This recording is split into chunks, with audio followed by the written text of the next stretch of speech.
다사다난했던 9월을 또 한번 마감하고 이제 10월을 준비하고자 합니다. 어떻게 지나왔는지 과거를 돌아볼 때마다 부끄럽지 않게 하여 주옵시고 과거를 돌아볼 때마다 감사만 남게 하여 주옵소서. 빠르게 지나가는 시간 속에서 어떤 경우에는 더디 지나가는 시간 속에서도 그 시간이 흔적이 되었을 때 아픔이 되고 상처가 되고 미움이 되지 말게 하여 주옵시며 지나간 시간들을 되돌아보며 참 좋았다고 참 감사했다고 참 행복했다고 말할 수 있는 우리 되게 하여 주옵소서. 새롭게 시작되는 이 10월에는 회복의 기운이 찾아올 줄로 믿습니다. 새롭게 회복될 역사를 준비하는 우리가 되게 하여 주옵시고 준비되지 아니하면 만날 수 없는 것들이 있고 준비돼야 경험할 수 있는 것들이 있사오니 이제 10월 한 달 동안은 잘 준비해서 하나님이 주시는 큰 은혜를 받을 준비를 하게 하여 주시옵소서. 과거는 지나가고 내일이 찾아올 줄로 믿습니다. 오늘의 최선을 다하게 하여 주시고 내일의 좋은 결과가 저들의 내일이 되게 하여 주시옵소서. 감사합니다. 고마우신 예수님 이름으로 기도드렸습니다. 아멘. 아멘. 예, 오늘은 이사야 61장 말씀 같이 볼까요? 61장 1절에서 6절까지.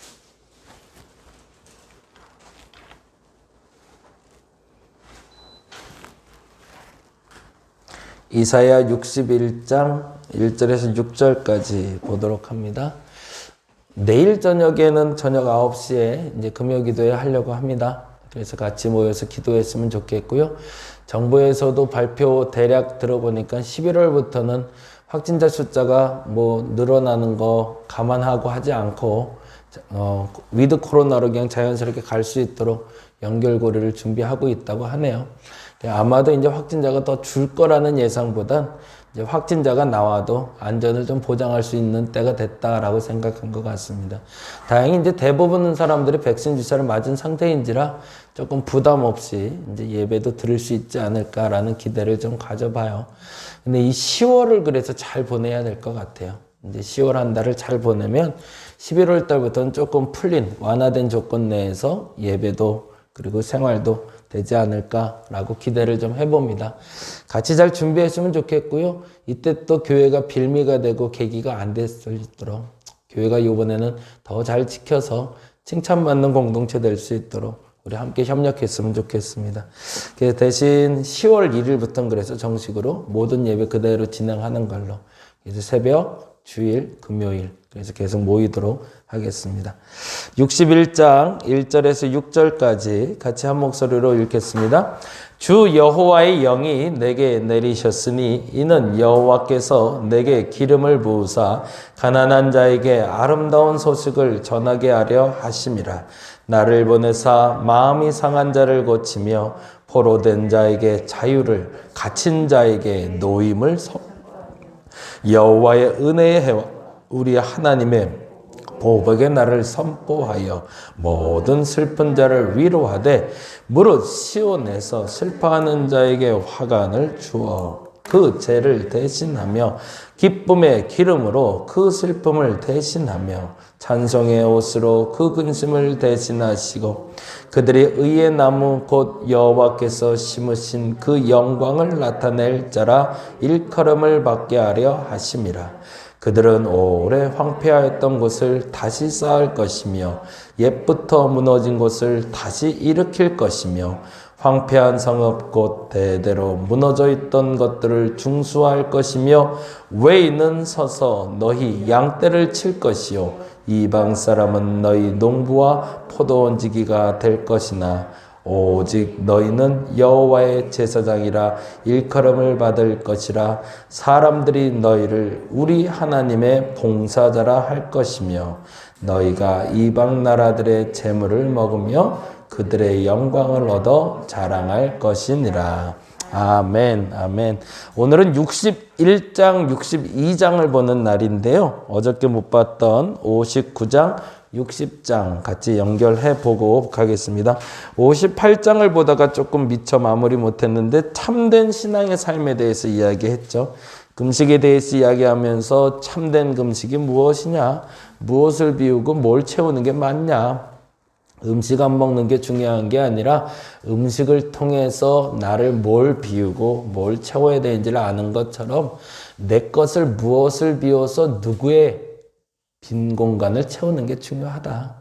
그래서 이웃의 필요를 채우는 것, 그것이 진정한 금식이다 라는 이야기를 했죠. 그게 58장의 이야기였다면 59장은 이렇게 제목을 적어 놓죠. 구원의 조건은, 이렇게 해놓으시면 좋을 것 같아요. 구원의 조건은. 그래서 59장은 이제 사실은 이사야에서 이 하반부를 보면은 불편한 얘기가 안 나와요. 그냥 모든 말씀이 다 아멘, 아멘, 아멘, 아멘 해도 좋을 만큼 행복한 이야기들이 쫙 펼쳐지기 시작하는데 59장의 구원의 조건을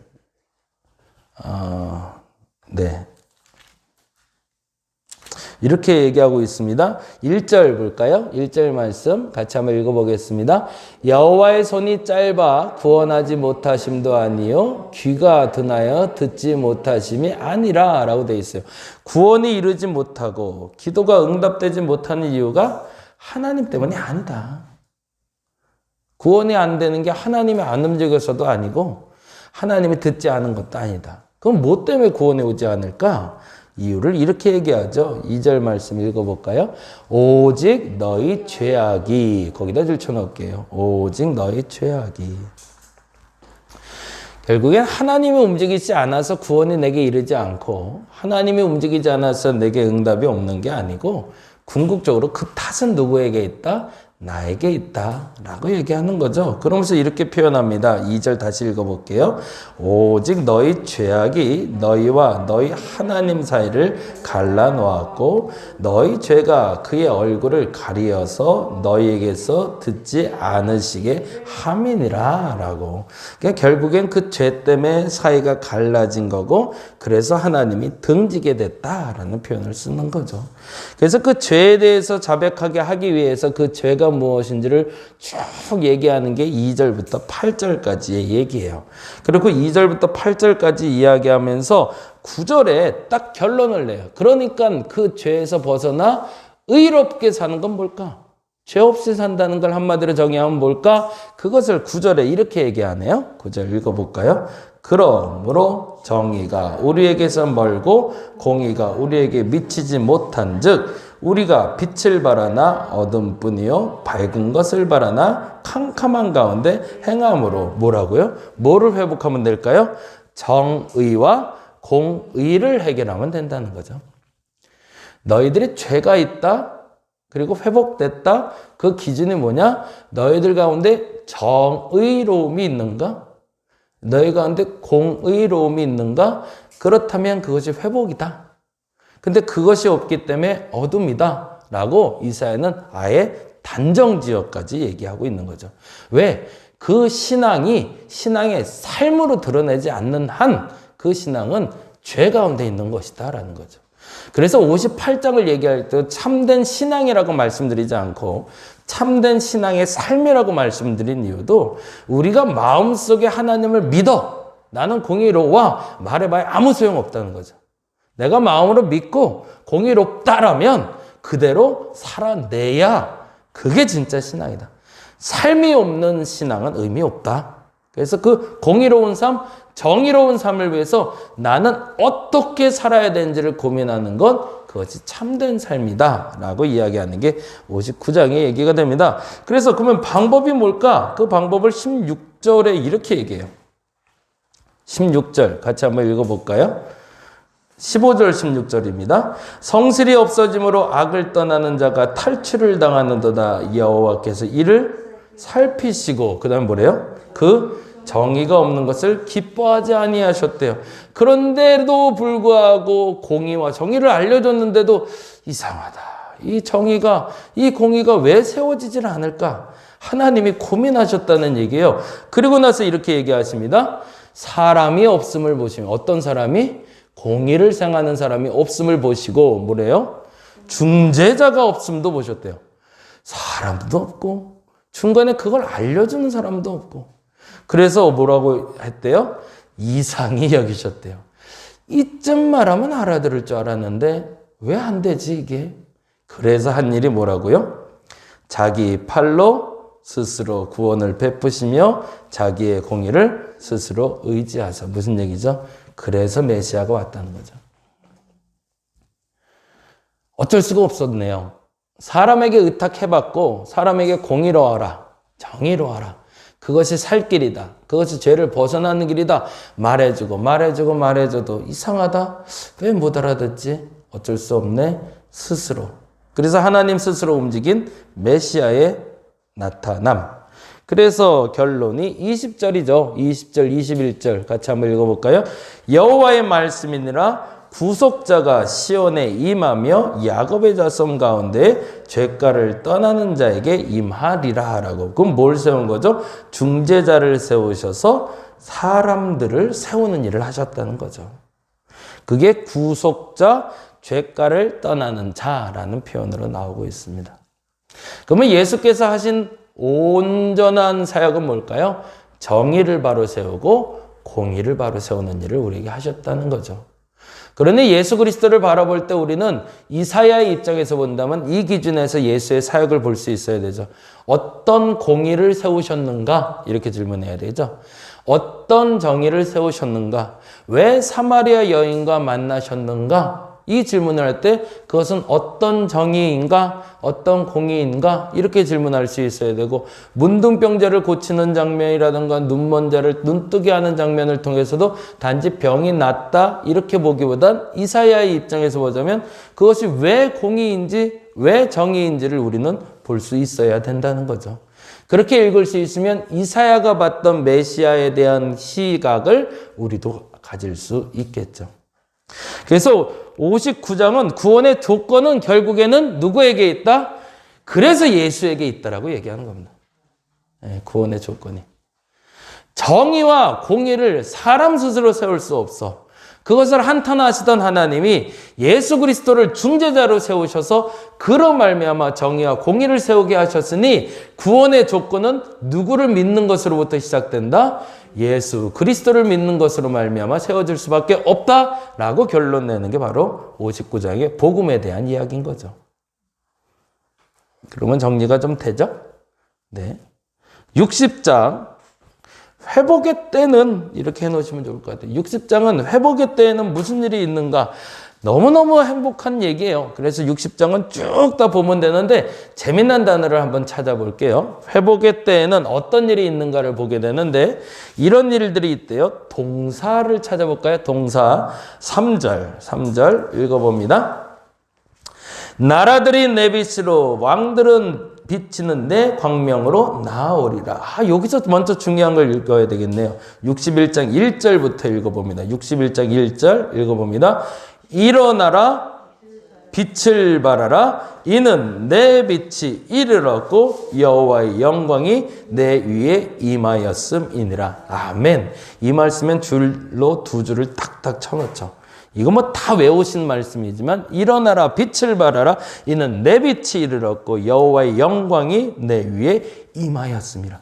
두 가지 빛이 임한대요. 두 가지 빛이 뭐죠? 첫째는 하나님의 영광의 빛. 그리고 그 영광의 빛 때문에 뭐가 빛나기 시작하는 거죠? 내 빛이 빛나기 시작한다. 하나님의 영광을 투영하고 반사하는 거울과 같은 내 빛이 드러나기 시작한대요. 언제? 회복의 때. 그리스도를 믿고 그 믿음으로 말미암아 중재자이신 예수께서 우리에게 공의를 행하셨고 그 공의를 행하는 나를 통해서 하나님의 빛이 임하게 하시는데 그 영광의 빛이 내게 임하고 그 영광의 빛이 임한 나를 통해서 사람들이 빛을 보게 된다는 거죠. 거울과 같이 반사시켜주는 그 빛을. 그 빛을 뿜어내는 여러분 되시기 바랍니다. 네, 그 빛을 뿜어내면 어떻게 되는지가 이제 얘기하는 거예요. 그 빛이 임하면 그 빛이 나는 사람들, 와, 저 사람 빛난다 라는 표현 쓸 때 그 빛을 말하는 거죠. 그리스도인들이 이 빛을 비출 수 있어야 된다는 건데 그 빛이 비치면 이렇게 된답니다. 3절 다시 읽어볼까요? 나라들은 내 빛으로 왕들은 비치는 내 광명으로 나오리라. 거기다 붙여놓을게요. 또 4절 읽어봅니다. 내 눈을 들어 사방을 보라. 무리가 다 모여 내게로 오느니라라고 되네. 5절 볼까요? 그때 내가 보고 기쁜 빛을 내며 내 마음에 놀라고 또 화창하리니 이는 바다의 부가 내게로 돌아오며 이방의 재물이 내게로 오미라라고 되어 있어요. 반복되는 단어가 뭔지 보세요.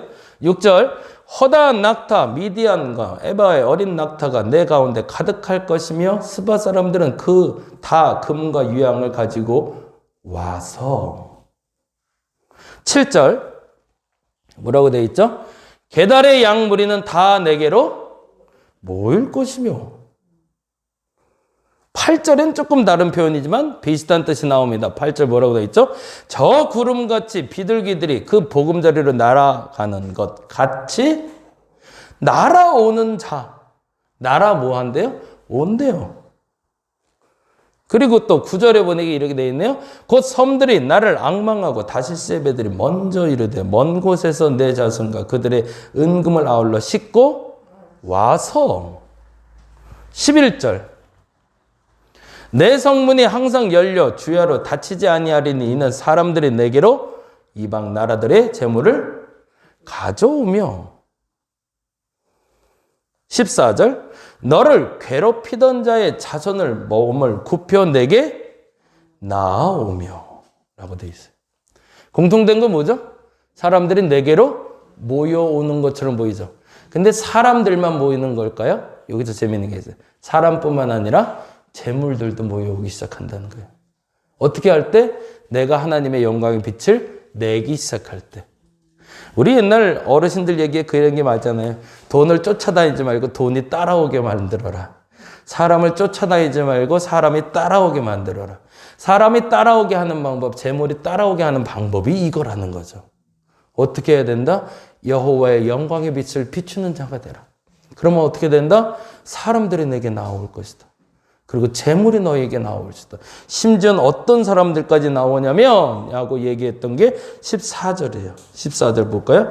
너를 괴롭히던 자의 자손이 몸을 굽혀 내게로 나올 거래요. 네, 그냥 내가 좋아서 나 때문에 행복해서 내게 뭘 얻으려고 오는 사람들도 있지만 뭐예요? 그동안 나를 괴롭혔던 사람이 그 죄를 회개하고 내게 굽혀 내게로 다가오게 할 거래요. 어떻게 했을 때? 그 여호와의 영광의 빛이 내게 임하고 그 빛으로 말미암아 내 몸에서 빛이 나기 시작할 때 사람들이 몰려오고 재물이 몰려오고 나를 괴롭혔던 이가 내게 미안하다 용서를 구하며 달려오게 할 것이다. 아멘. 그 일이 저와 여러분의 시작점이 되시길 바랍니다. 사실은 이것 때문에 신앙생활을 하는 거죠. 사람들이 내게 올 거라는 거예요. 회복을 위해서. 교회를 오는 이유가 거기에 있어야죠. 교회 재물이 모이는 이유가 거기에 있어야 되는 거죠. 그래서 그 재물이 그렇게 흘러가게 만드는 거죠. 왜? 공의가 있으니까. 정의가 있으니까. 사람들이 몰려오죠. 그리고 끝나는 것이 아니라 그 사람들이 그렇게 흘러가게 해야 되는 거죠. 어디로? 정의로, 공의로. 왜? 하나님이 예수로 중재자 삼아서 공의와 정의를 실천하셔서 공의와 정의를 실천하는 나를 세워주셨으니 나로 말미암아 나는 또 그들의 중재자가 되는 역할을 하는 거니까. 나에게서 멈춰버리면 악이 되는 겁니다. 중재자이신 예수께서 나를 또 다른 중재자를 삼으셨으니 중재자 삼은 내가 또 다른 중재자가 돼서 그 일을 시행하는 자가 되면 하나님이 나로 말미암아 사람을 붙여주시고 나에게 재물을 붙여주신다는 얘기죠. 공식과 같은 얘기예요. 그래서 61장에 그 사람의 할 일에 대해서 얘기합니다. 그래서 61장의 사명과 정체성은 이렇게 놓으시면 좋을 것 같아요. 그래서 우리의 사명과 정체성이 뭔가 이렇게 얘기합니다. 여기까지만 잠깐 살펴보고 내일 62장부터 64장까지 볼게요. 61장까지만 보겠습니다. 사명과 정체성은 해놓으시고 그러니까 사명이 이 얘기가 되는 거죠. 그게 우리가 너무 잘 아는 1절 얘기가 이렇게 얘기합니다. 같이 읽어볼까요? 주 여호와의 영이 내게 내리셨으니 이는 여호와께서 기름을 부으사 가난한 자에게 아름다운 소식을 전하게 하심이라. 그렇죠? 내게 멈춰 있는 것이 아니라 나로 말미암아 이젠 또 흘러가야 되는 거죠. 누구에게? 가난한 자에게. 그리고 또 나를 보내사. 그렇죠? 그리고 뭐라고 되어 있죠? 마음이 상한 자를 고치게 하시고 포로된 자에게 자유를 전하고 갇힌 자에게 노임을 선포하게 하는 중재자의 역할을 삼으신 거죠. 그게 이제 사명이죠. 그리고 2절 말씀이 이렇게 됩니다. 아주 중요한 단어가 나오는데 2절 읽어봅니다.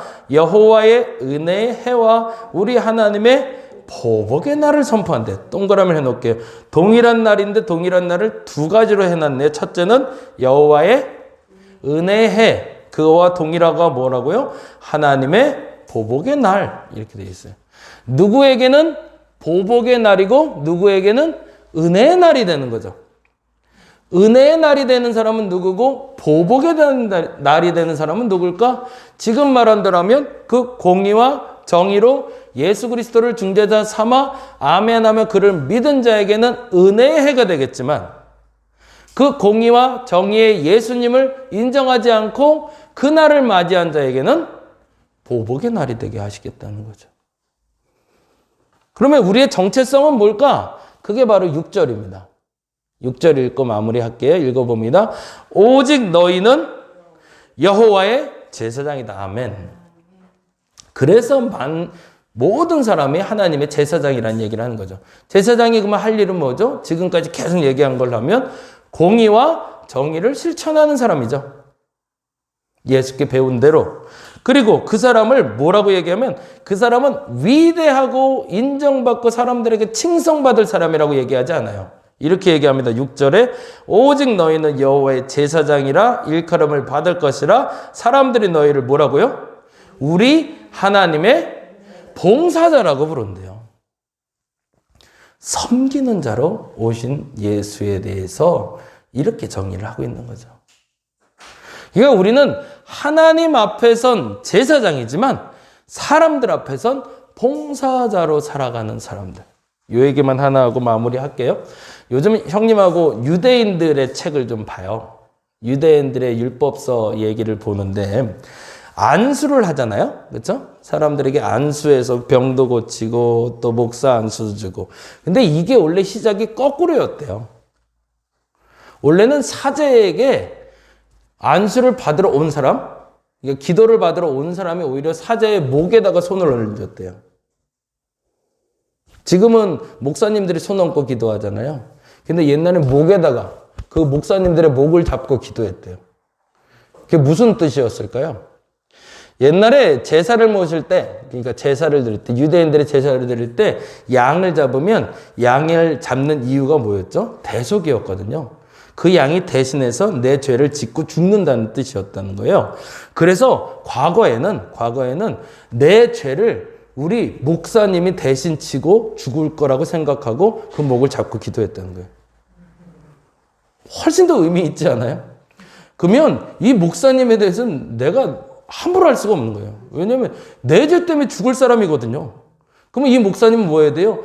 죽을 그 죄를 내가 껴안았으니 이것 때문에 나는 하나님 앞에 목숨 걸고 중재해야 되는 거죠. 이 죄를 사해달라고. 그래서 이렇게 기도를 바꿔봐도 괜찮을 것 같아요. 제가 이렇게 안수하고 다니는 것보다 여러분의 제목을 붙잡고 기도하는 거예요. 내 죄를 가져가라고. 훨씬 더 기도하는 사람도 간절해졌을 거고 그 기도를 받은 제사장으로서의 목사는 더 간절해졌겠죠. 왜? 그 죄에 대해서 감당하는 게 뭔지를 아니까. 우리가 할 일이 그거라는 거예요. 제사장이 된다? 그건 높아지고 사람들에게 칭송받고 손 한번 흔들고 가고 이런 거 하라는 게 아니라 그 죄를 담당하는 자, 봉사자가 되는 것이다. 그것이 그리스도인의 사명입니다. 이방 사람들이 찾아올 거라는 얘기도 있었죠. 마찬가지로 저와 여러분의 사명은 그들의 죄를 감당해 주는 겁니다. 왜? 예수께서 나를 위해서 그렇게 하셨으니까. 그 복음의 사역을 감당할 수 있는 저와 여러분 되시기를 간절히 바랍니다. 기도하겠습니다. 하나님의 허락하신 은혜의 조건들이 있습니다. 그 조건에 부합하게 살아가는 우리 되게 하여 주시고 예수께서 우리를 위하여 십자가에 달려 돌아가심으로 우리의 제사장 되시고 봉사자 되신 것처럼 나도 이 땅의 제사장과 봉사자로 살아가게 하여 주시옵소서. 감사합니다. 고마우신 예수님 이름으로 기도드렸습니다. 다 같이 기도하고 돌아갑니다.